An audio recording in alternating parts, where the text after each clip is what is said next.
عثمان غنی رضی اللہ تعالیٰ نیت باندھتے ہیں، جب نیت باندھی قرآن شروع کیا، پہلا پارہ ختم، دوسرا ختم، تیسرا ختم، چوتھا ختم، لوگ پیچھے نوافل کی نیت میں کھڑے، تھک گئے، چھوڑ گئے، پھر فرمایا آگے پڑھتے رہے 15 سپارے ختم ہونے کے بعد رکوع کیا، 15 سپارے ختم ہونے کے بعد رکوع کیا، دوسری رکعت میں اٹھے، 15 اور پڑھے، قرآن ختم کیا، تب 2 رکعت مکمل کی، اور پھر صبح کو لوگوں کو کہا، یہ نہیں بتایا کہ میں نے اتنی لمبی نماز پڑھی، بلکہ جب خطبہ جمعہ دے رہے تھے لوگوں کو کہا، لوگوں سنو، عثمان کا پیغام سنو، سردیوں کا موسم مومن کے لیے موسم بہار ہے، مومن کے لیے موسم بہار ہے۔ پوچھا گیا عثمان کیسے؟ بتایا گیا، حضرت عثمان نے بتایا، لوگوں سردیوں کے موسم میں رات لمبی ہوتی ہے، رات لمبی ہوتی ہے، مومن کے لیے موسم بہار اس طرح ہے کہ مومن اس رات میں لمبی آیتیں پڑھ سکتا ہے، لمبی رکعتیں پڑھ سکتا ہے، اور اس رات میں لمبے لمبے تہجد کی رکعتیں پڑھا کرو، اور دن چھوٹا ہوتا ہے، دن میں نفلی روزے رکھا کرو، دن میں نفلی روزے رکھا کرو۔ موسم گرما کے اندر روزہ رکھنا مشکل ہے، اور رات چھوٹی ہوتی ہے، تہجد پڑھنا مشکل ہے۔ سردی کے موسم میں تہجد بھی آسان اور روزہ رکھنا بھی آسان۔ فرمایا اگر مومن سمجھے تو مومن کے لیے سردی کا موسم موسم بہار ہے، موسم، اور مومن کے لیے موسم بہار بھی ہے سردی کا موسم، اور اپنے گناہوں کو معاف کرنے کا موسم ہتھیار ہے، اس میں بندہ اپنے گناہوں کو بھی معاف کروا سکتا ہے۔ رات کو اللہ کے سامنے اٹھ کر بس کہنا، یہ تیرا کام ہے، ربنا ظلمنا انفسنا وان لم تغفر لنا وترحمنا لنکونن من الخاسرین، اللہم انی ظلمت نفسی ظلما کثیرا کبیرا ولا یغفر الذنوب الا انت فاغفر لی مغفرۃ من عندک وارحمنی انک انت الغفور الرحیم۔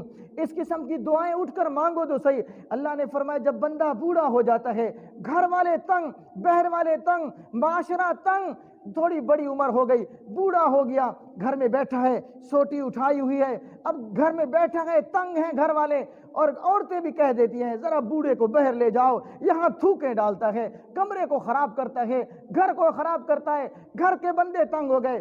بوڑھے نے سوچا چلو بیٹے کی دکان ہے بہر، تھوڑا سا وہاں جا کر بیٹھ جاؤں، وہاں گیا، اس نے کہا کیا بوڑھے نے آ کر تنگ کیا، گھر لے جاؤ اس کو۔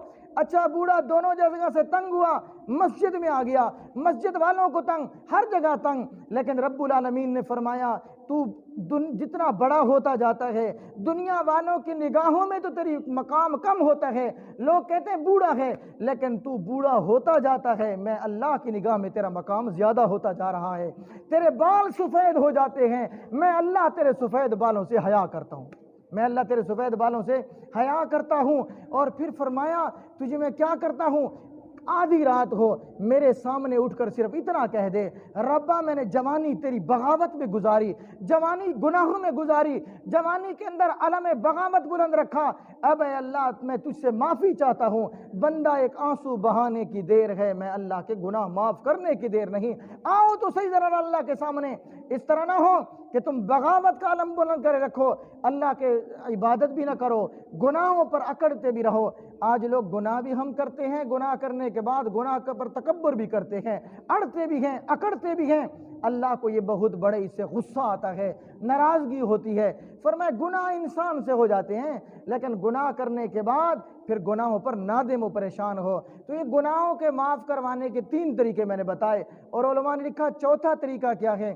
چوتھا طریقہ ہے گناہوں کو معاف کروانے کا دعاء المؤمن للمؤمن، مومن کا دوسرے مومن کے لیے دعا کرنا، نیک آدمیوں سے دعا کروایا کرو، نیک آدمیوں سے دعا کروایا کرو، اس سے گناہ معاف ہوتے ہیں۔ علماء نے لکھا باقاعدہ مسند احمد کی روایت ہے، اور اسی طرح مسند دارمی کی بھی روایت ہے، اور امام اعظم ابو حنیفہ رحمۃ اللہ علیہ نے باقاعدہ سند کے ساتھ لکھا، فرمایا ماں باپ کی دعائیں اولاد کے حق میں قبول ہوتی ہیں، پیر و مرشد کی دعا مریدین کے حق میں قبول ہوتی ہے، استاد کی دعا شاگردوں کے حق میں قبول ہوتی ہے، بزرگوں کی دعا عوام کے لیے قبول ہوتی ہے، مسند پہ بیٹھنے والے، منبر و محراب کے وارث علماء کرام جو ہوتے ہیں، العلماء ورثۃ الانبیاء، علماء نبی کے دین کے وارث ہیں، علماء نبی کے وارث ہیں، ان لوگوں سے دعائیں کروایا کرو، اس سے گناہ معاف ہوتے ہیں، اس سے درجات بلند ہوتے ہیں، اس سے انسان کے کام نکلتے ہیں۔ لیکن آج ہم نے علماء سے رابطہ چھوڑ دیا، آج ہم نے علماء کو تو کوئی چیز سمجھی نہیں۔ میں اس دن بھی ایک جگہ بیان پر یہ عرض کر رہا تھا کہ لوگوں آج تم علماء سے بیزار رہتے ہو، تم کہتے ہو یہ ملا کس کام کے ہیں، علماء سے ہمیں کیا واسطہ؟ حدیث مبارک میں آتا ہے تمہیں جنت میں بھی علماء کی ضرورت پڑے گی، جنت میں بھی علماء کی ضرورت پڑے گی، جنت میں پہنچ جاؤ گے، کہو انشاءاللہ ہم سب جنت میں جائیں گے، کہو انشاءاللہ ہم سب کہاں جائیں گے؟ اللہ کے فضل سے جنت میں جائیں گے۔ جنتی جب جنت میں جائیں گے، ہفتے کے بعد اس طرح جمعے کا دن ہوگا جیسے ابھی جمعہ ہے، اور پھر اللہ فرمائیں گے اچھا میرے وہ لوگ جو جمعے کے دن جمعے کی تیاری کیا کرتے تھے، اس پر بھی وقت نہیں ورنہ بات کر دوں، آج ہماری حالت کیا ہے؟ ہم نے کیا جمعے کی تیاری کی؟ جمعے کے دن اچھے کپڑے پہننا سنت، آج ہم دفتر جانے کے لیے اچھے سے اچھا کپڑے استعمال کرتے ہیں، جمعے کے دن ضرورت نہیں۔ فرمایا مسلمان جو ہوگا سب سے اچھا کپڑا جمعے کے دن پہنے گا، خوشبو استعمال کرے گا، سرما استعمال کرے گا، اور اسی طرح فرمایا اچھی سے اچھی پگڑی استعمال کرے گا، اور اچھے سے اچھا گھر کے اندر جو لباس ہوگا استعمال کرے گا، اور جمعے کے دن سنت سمجھ کر غسل بھی ضرور کرے گا۔ تو فرمایا جمعے کی تیاری کی مسلمانوں نے۔ اللہ فرمائیں گے جنت میں جو لوگ جمعے کے دن تیاری کرتے تھے اور کوشش ہوتی تھی کہ جامع مسجد ابو ہریرہ میں 12:15 پر اذان ہو جاتی اور ہم اذان ہوتے ہی مسجد میں پہنچ جائیں اور آ کر اگلی صفوں میں بیٹھ کر جمعہ پڑھتے تھے، بلاؤ ان کو، آج میں انہیں ایک نعمت عطا کرنا چاہتا ہوں۔ کیا عطا کرنا چاہتا ہوں؟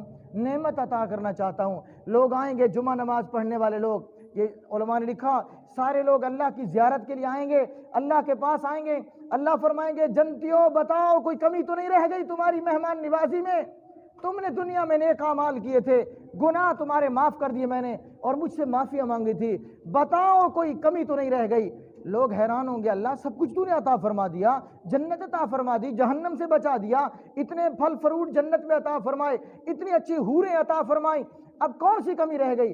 اللہ فرمائیں گے جب جاؤ اپنے وقت کے علماء سے سوال کرو، علماء سے پوچھو، علماء تمہیں بتائیں گے ایک نعمت رہ گئی۔ لوگ علماء کے پاس آئیں گے تو علماء سے بیزاری اختیار نہ کریں، علماء کی ضرورت تو تمہیں جنت میں بھی پڑے گی۔ کہاں پڑے گی؟ جنت میں بھی پڑے گی۔ علماء بتائیں گے لوگوں تمہیں ایک بات کا پتہ نہیں، تم جاؤ اللہ سے عرض کرو اللہ ہمیں وہ نعمت عطا فرما۔ کون سی نعمت؟ اپنی ذات کا دیدار نصیب فرما، اپنی ذات کا دیدار نصیب فرما۔ میں آپ سے ایک سوال کرتا ہوں، اگر کوئی آدمی کسی کا محبوب ہو، پیارا ہو، معشوق ہو، محبوب ہو، وہ محبوب سب کچھ تو اپنے عاشق پر، اپنے محب پر فدا کر دے لیکن اپنا چہرہ نہ دکھائے، تو محب کو کیا مزہ آئے گا؟ عاشق کو کیا مزہ آئے گا؟ لیکن جب اگر محبوب عاشق کے سامنے، محبوب محب کے سامنے بیٹھ جائے، اسے دنیا کی ہر چیز بھول جاتی ہے۔ فرمایا جب جنتی جنت میں اللہ کی زیارت کریں گے، جنتیوں کو جنت کے میوے بھول جائیں گے، حوریں بھول جائیں گی، کھانا پینا بھول جائے گا، اور پھر کیا کریں گے؟ اے اللہ ہم سے جنت کی ہر نعمت لے لے، ہمیں صرف ہمیشہ اپنی ذات کا دیدار نصیب فرما۔ مریضان محبت کو فقط دیدار کافی ہے، مریضان محبت کو فقط دیدار کافی ہے، ہزاروں طب کے نسخوں سے فقط نگاہ یار کافی ہے۔ اب اللہ تیری ذات کے بغیر ہمیں اور کس چیز کی ضرورت نہیں پڑی۔ تو یہ بھی گناہوں کو معاف کرنے کا ذریعہ کہ نیک لوگوں سے دعائیں کروایا کرو، علماء سے دعائیں کرواؤ، بزرگان دین سے دعائیں کرواؤ، ماں باپ سے دعائیں کرواؤ، پیر و مرشد سے دعائیں کرواؤ، ان چیزوں سے بھی انسان کے گناہ معاف ہوتے ہیں۔ دلیل کیا ہے؟ بعض لوگ پھر اعتراض کرتے ہیں، دلیل بھی دیتا چل جاؤں۔ حضرت ابو ہریرہ رضی اللہ تعالیٰ عنہ حضور کے پاس آئے، یا رسول اللہ صلی اللہ علیہ وسلم میری ماں مشرکہ ہے، میری ماں کے لیے بھی دعا کر دیں، اللہ اس کی مغفرت فرمائے۔ حضور نے دعا فرمائی، ابھی دعا حضرت ابو ہریرہ گھر تک نہیں پہنچے، امی پہلے مسلمان ہو کر حضور کے قدموں میں آ گئی۔ نیک لوگوں کی دعاؤں کا اثر ہوتا ہے۔ یہ 4 طریقے ہو گئے گناہوں کو معاف کرنے کے۔ علماء نے لکھا 5واں طریقہ جو گناہوں کے معاف کروانے کا ہے وہ ہے صدقہ خیرات کرنا۔ کیا؟ صدقہ خیرات کرنا، اپنے ہاتھ سے اپنے مال کو اللہ کے راستے میں دینا، اپنے ہاتھ سے